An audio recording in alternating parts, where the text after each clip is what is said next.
Pressure light pops, thing here we go. Couple PSI down, but you're putting on a show.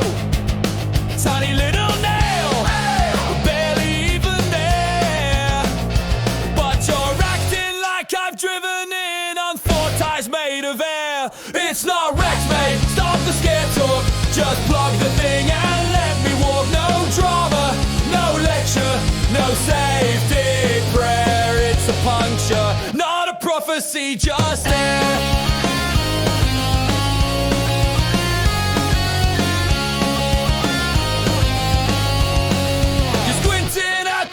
Like it's dying on the floor. Talking recommended replacements like you're settling a score.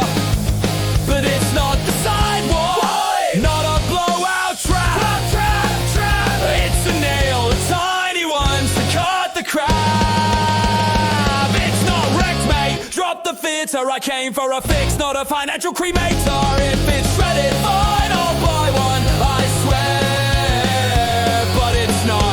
And you know it's so patchy while I'm there.